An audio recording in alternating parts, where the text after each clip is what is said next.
Ripples of trauma എന്ന ഈ സീരീസിന്റെ 14ാമത്തെ ആഴ്ചയിലേക്ക് എല്ലാവർക്കും സ്വാഗതം.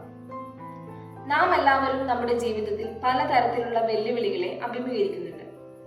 ഈ വെല്ലുവിളികളെല്ലാം തന്നെ നമ്മെ ശക്തരാക്കാൻ സഹായിച്ചാലും ഇന്ന് നാം മനസ്സിലാക്കാൻ ശ്രമിക്കുന്നത് റെസീലിയൻസിനെ കുറിച്ചാണ്. ബുദ്ധിമുട്ടുകളെ ഒഴിവാക്കുകയല്ല, പകരം അതിൽ നിന്ന് പഠിക്കുകയും മുൻപോട്ട് പോകാനുള്ള ശക്തി കണ്ടെത്തുകയുമാണ് വേണ്ടത്. പ്രയാസകരമായ അനുഭവങ്ങളിൽ നിന്ന് കരകയറുന്നതിനും കഠിനമായ സാഹചര്യങ്ങളോട് പൊരുത്തപ്പെടുന്നതിനുള്ള കഴിവാണ് റെസിലിയൻസ്. നിങ്ങളുടെ ജീവിതത്തെ വളരെയധികം പിടിച്ചുലച്ച ഒരു സമയത്തെക്കുറിച്ച് ചിന്തിക്കുക. ഇത് വ്യക്തിപരമായ ഒരു തിരിച്ചടിയോ നഷ്ടമോ അതുമല്ലെങ്കിൽ ജീവിതത്തിലെ വലിയൊരു മാറ്റമോ ആകട്ടെ, ആ നിമിഷം നിങ്ങൾക്ക് ഓവർവെൽമിംഗ് ആയും സ്റ്റക്കായും അനുഭവപ്പെട്ടിരിക്കാം. എന്നാൽ കാലക്രമേണ ഇതിനെക്കുറിച്ച് പഠിക്കുന്നതിനും അതിൽ വളരുന്നതിനും ഇതിനെല്ലാം നേരിടുന്നതിനുള്ള കഴിവ് നിങ്ങൾ കണ്ടെത്തി.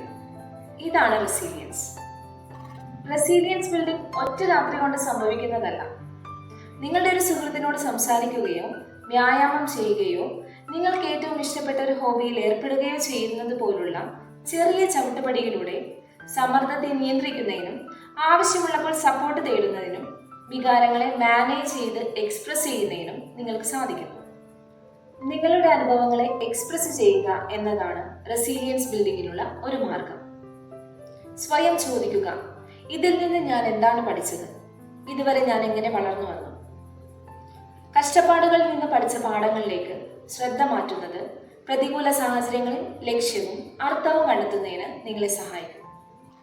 ചെറുത്തുനിൽപ്പിന്റെ മറ്റൊരു താക്കോൽ ഗോൾ സെറ്റിങ്ങും അതിനായി പ്രവർത്തിക്കുകയും ചെയ്യുക എന്നതാണ്. ജീവിതം അനിശ്ചിതത്വത്തിലാകുമ്പോൾ പോലും പുരോഗതിയുടെയും നിയന്ത്രണത്തിന്റെയും ഒരു ബോധം നമ്മിൽ സൃഷ്ടിക്കുന്നു. റെസീലിയൻസ് ഉള്ളതുകൊണ്ട് നിങ്ങൾ വെല്ലുവിളികളെ ഫേസ് ചെയ്യില്ല എന്നല്ല, വെല്ലുവിളികൾ ജീവിതത്തിൽ ഉണ്ടാകുമ്പോൾ അവ കൈകാര്യം ചെയ്യുന്നതിന് നിങ്ങൾ കൂടുതൽ സജ്ജരായിരിക്കും എന്നാണ് ഇതിനർത്ഥം. നിങ്ങൾ സ്വന്തം ശക്തിയിലുള്ള ആഴത്തിലുള്ള ബോധ്യത്തിലൂടെ ബൗൺസ് ബാക്ക് ചെയ്യുന്നതിന് ഇത് നിങ്ങൾക്ക് സഹായിക്കുന്നു. അതിനാൽ നിങ്ങൾ അടുത്ത തവണ വിഷമകരമായ ഒരു സാഹചര്യത്തെ നേരിടുമ്പോൾ അത് നിങ്ങളുടെ അവസാനമല്ലെന്ന് ഓർക്കുക. ഇത് നിങ്ങളുടെ പ്രതിരോധ ശേഷി വളർത്തിയെടുക്കുന്നതിനുള്ള അവസരമാണ്. അതിൽ നിന്ന് പഠിക്കുക, അതിലൂടെ വളരുക, കൂടുതൽ ശക്തരാകുക. Thank you for joining us today. അടുത്ത ആഴ്ചയിൽ ഫ്ലാഷ് ബാക്കുകളെ എങ്ങനെ മാനേജ് ചെയ്യാം എന്ന് നമുക്ക് നോക്കാം. Take care and see you next time.